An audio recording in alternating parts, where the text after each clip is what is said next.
I have a few pop tabs. Now, disclaimer, this is not a how-to video. I got this idea from a YouTube video by Erica Creativa, and I will put a link to her videos below as to how to put all of this together.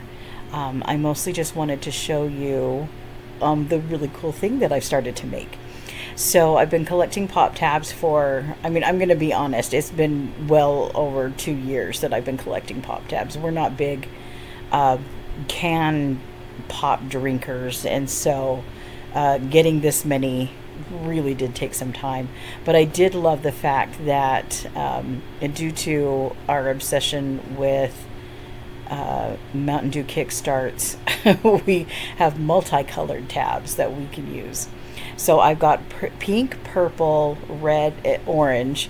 There are some green and yellow, but there weren't enough to do anything with it. So the Erica, when she put hers together, had rounds. She had 12 rounds of 40.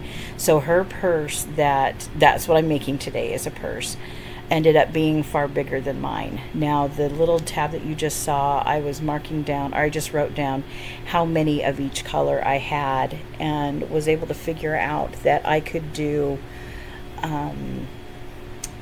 a row of 30, and I think I only did 9 rows. So mine is more of a miniature little bag. But I decided to do, first I measured out my cord at 41 inches. That's the measurement that she had for hers, and that was with groups or rows of 40, and so I don't think I needed quite that much.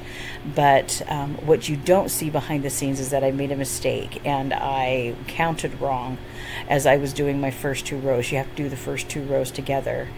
And so a little later you'll see me adding some cord to it because I made a mistake and cut it off too early and ended it all too early. So, but I didn't show that simply because it's boring, and so you don't really want to sit there and watch me undo a whole bunch of stuff.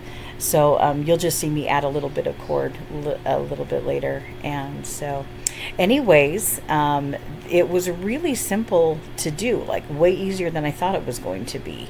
It really is just weaving in this cord in and out. I love this blue cord. I thought it was so pretty when I bought it, and knew I wanted to use it because I thought it would be gorgeous, kind of like a sunset. I'm doing these in a certain order, so I go the silver first. The first 2 rows are silver, then I do pink, then purple, then red, then orange. And so those are my colors, and I do another row of silver, and then I do the black ones around the top. And I did black ones because the smaller cord that you use at the top of the purse is black, or at least that I chose to use. So yeah, so you'll see me do that. And I only go, in this video, I only go until we make it to the top of the purse. And you'll see I have I think you use it with like paracord, a buckle that I put on I actually crocheted it into the top of the purse, but you don't see me doing that, mostly because it's in black and it's hard to see. It's honestly hard to see. So and in any case, I hope that you enjoy watching this video.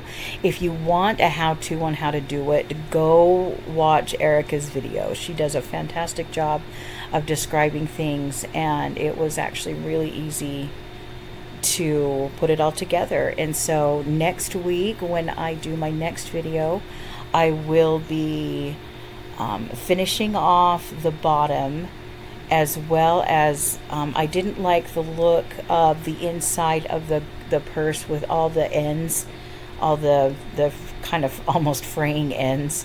And so I'm going to try putting in a liner. I'm not a sewer, but I'm going to do my best to put in a liner and then figure out, Erica says that she has other videos on how to make a strap, so I am going to try to find one of those and see if I can make the strap with the pop tabs and put those together, and we'll see the finished product. in any case, I hope you guys have a great week. I hope you have a fantastic day. Make today a great day. And we will see you next week. Okay, bye.